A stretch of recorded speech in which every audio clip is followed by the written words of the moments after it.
السلام علیکم ناظرین، آج میں ایک ایسے بدقسمت قوم کی کتھا آپ کے سامنے بیان کرنے جا رہا ہوں۔ ایک ایسے ملک کی کہانی کہ جس کو بظاہر 65 سال ہو گئے ہیں آزاد ہوئے، لیکن آج تک وہاں پر انہوں نے سکون کا سانس نہیں لیا۔ امن کس پرندے کا نام ہے، یہ قوم واقف ہی نہیں ہے۔ اس قوم کے لیڈرز کی کوتاہ نظری سمجھے، فطرت کی صدم ظریفی، یا پھر اس کی بدقسمتی۔ یہ آج تک یہ امن کی متلاشی ہے۔ نہ وہاں پر پروگرس ہو سکی، نہ امن ہی آ سکا۔ لیڈرز ہیں کہ آپس میں باہم دست و گریباں ہیں، کوئی بھی آئین کی بات نہیں کر رہا، سب طاقت کے ذریعے اقتدار پر قبضہ کرنا چاہتے ہیں۔ جی ہاں جناب، یہ کوئی ملک اور نہیں ہے، صومالی لینڈ۔ اس کا تھم نیل پہ بھی آپ نے دیکھ لیا ہوگا۔ اپنی آزادی سے پہلے یہ دو حصوں میں منقسم تھا۔ ملک کے شمالی حصوں پر برطانیہ کا اور جنوبی حصوں پر اٹالیہ کا قبضہ تھا۔ 1 جولائی 1960 کو اٹالیہ نے اس کو آزادی دی۔ اس سے 4 دن پہلے برطانیہ بھی آزاد کر چکا ہوا تھا۔ اس کے محل وقوع کا یا اس کے جغرافیہ کی بات کرتے ہیں تو بحر ہند کے ساحلوں کے ساتھ ساتھ پھیلا ہوا یہ ملک، نہر سویز کو جتنی جانے والی ٹریفک ہے سب پر یہاں بیٹھ کے نظر رکھی جا سکتی ہے۔ 2750 کلومیٹر کا کوسٹل اس کو بحر ہند کا اور 450 کلومیٹر بحیرہ احمر کا لگتا ہے۔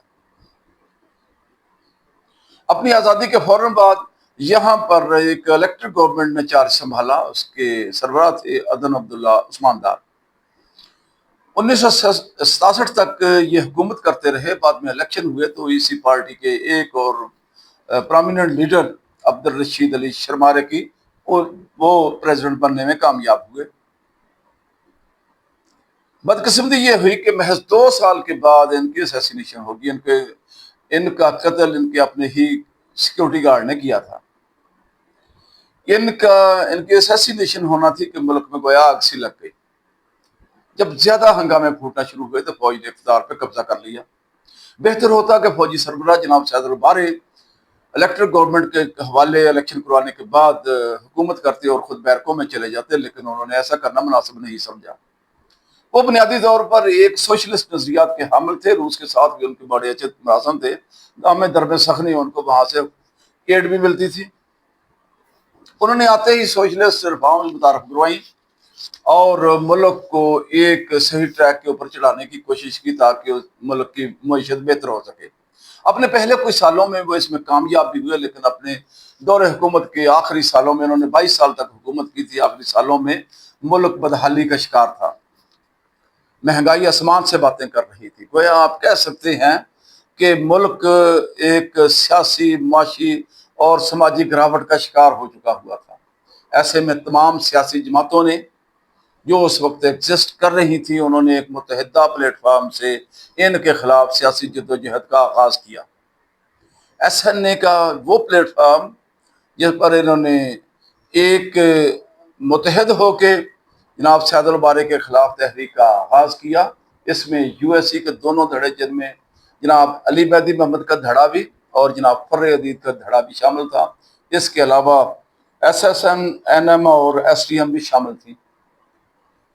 گویا ملک کی تمام پولیٹیکل بڑی پارٹیز ان کے خلاف تھی۔ 2 سال کی جدوجہد کے بعد بالآخر جناب سید البارے کو یہ اقتدار سے خارج کرنے میں کامیاب ہو گئے۔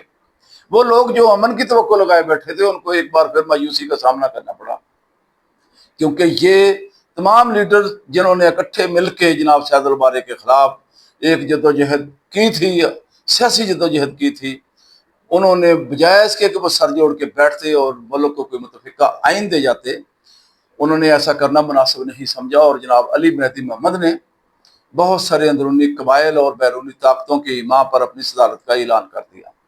وہ بنیادی طور پر ایک سیکولر نظریات کے حامل تھے اور زیادہ قابل قبول تھے بڑی طاقتوں کو۔ وہ جناب فر عدید اور ان کے حامیوں نے ان کی صدارت کو ماننے سے انکار کیا اور ان کے خلاف ایک مسلح جدوجہد کا آغاز کر دیا۔ ملک خانہ جنگی کی دلدل میں دھکیل دیا گیا تھا۔ علی مہدی محمد کی حکومت موغادیشو اور اس کے مضافات میں محدود ہو کے رہ گئی تھی۔ اس پر بھی فر عدید کے ملیشیا کی طرف سے آئے روز اٹیک ہو رہے تھے۔ ملک اس قدر بدحالی کا شکار ہو چکا ہوا تھا کہ اقوام متحدہ کی اپنی رپورٹس کے مطابق 1992 اور 93 کے دوران تقریباً 3.5 لاکھ سے زیادہ لوگ بھوک مری اور قحط کا شکار ہو گئے۔ 15 لاکھ سے زیادہ لوگوں کو اپنے گھر بار چھوڑنا پڑے، جن میں سے 7 لاکھ کے قریب لوگ اقوام متحدہ کے ان کیمپوں میں زندگی بسر کر رہے تھے جن کی زندگی جانوروں سے بھی بدتر تھی۔ 3.5 لاکھ کے قریب لوگ ملک چھوڑ کے چلے گئے ہوئے تھے ساتھ والے ممالک میں۔ اس کے علاوہ بہت سارے اور لوگ 3.5 4 لاکھ کے قریب لوگ جن علاقوں جنگ زدہ علاقوں سے نکل کے اپنے پیاروں کے پاس دوسرے علاقوں میں نقل مکانی کر گئے تھے۔ یہ تھے وہ حالات جس کی وجہ سے اقوام متحدہ کو انٹروین کرنا پڑا۔ انہوں نے اپنا پہلا مشن ریسٹوریشن آف ہوپ کے نام سے لانچ کیا۔ یہ مشن 1992 کے اپریل میں گیا۔ اس کے ذمے بڑا محدود سا ٹاسک تھا لگایا گیا تھا۔ اس کا کام محض اقوام متحدہ کی وہ ٹیمیں جو امدادی سامان کے حوالے سے کام کر رہی تھی، انسانیت کو بچانے کے لیے کام کر رہی تھی، ان کی پروٹیکشن ان کو پرووائڈ کرنا۔ اس کے علاوہ اگر کسی جگہ پر کلینز کے درمیان، قبائل کے درمیان جنگ بندی ہوتی ہے تو اس کو مانیٹر کرنا تھا۔ ملک کی امن و امان کی مجموعی صورتحال انتہائی دگرگوں تھی۔ سیاسی لیڈرز اپنے اپنے مفادات کی وجہ سے ہوش کے ناخن لینے کے لیے قطعاً بھی تیار نہیں تھے۔ ایسے میں اقوام متحدہ نے فیصلہ کیا کہ کمپیریٹیولی ایک بڑا مشن وہاں پر روانہ کیا جائے جو تمام دھڑوں کو، ملیشیاز کو ڈس آرمامنٹ کرے، اور اس کے ذمے جو کام لگایا گیا وہ ایک مرکزی اور مستحکم حکومت کے قیام کا تھا۔ اس کے لیے جو مشن وہاں پر گیا اس میں 20 سے زیادہ ممالک کی آرمیز شامل تھی۔ اس میں پاکستان کا بھی ایک بڑا کنٹینجنٹ حصہ لے رہا تھا۔ ان کی مجموعی تعداد 28,000 کے قریب تھی، جن میں سے 8,000 سویلین لوگ شامل تھے اور 20,000 مسلح جوان۔ انہوں نے جانے کے فوراً بعد ایک امن کانفرنس کا انعقاد کیا ادیس ابابا میں۔ وہاں پر تمام سرداروں کو مدعو کیا گیا تاکہ وہ سر جوڑ کے بیٹھیں اور کسی انٹرم سیٹ اپ پر اتفاق کر لیں۔ لیکن بدقسمتی سے اعتماد کا فقدان اس قدر تھا، نہ تو جناب فر عدید بڑی طاقتوں پر اور علی مہدی محمد پر اعتماد کرنے کو تیار تھے، اور نہ ہی بڑی طاقتیں یہ چاہتی تھیں کہ آنے والے کسی بھی انٹرم سیٹ اپ میں جناب فر عدید کو کوئی خاطر خواہ رول ملے۔ اس وجہ سے یہ کانفرنس ناکام ہو گئی۔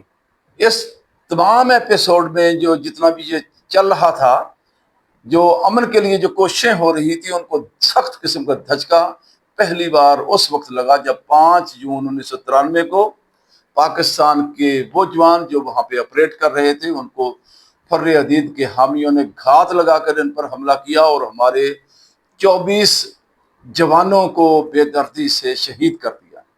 یہ پاکستان کے لیے انتہائی ایک بلیک ڈے تھا 5 جون 1993 کا، اور اسی طرح یہ یو این او مشن کے لیے بھی بڑا دھچکا تھا، کیونکہ اس سے بڑا حملہ آج تک نہیں ہوا تھا۔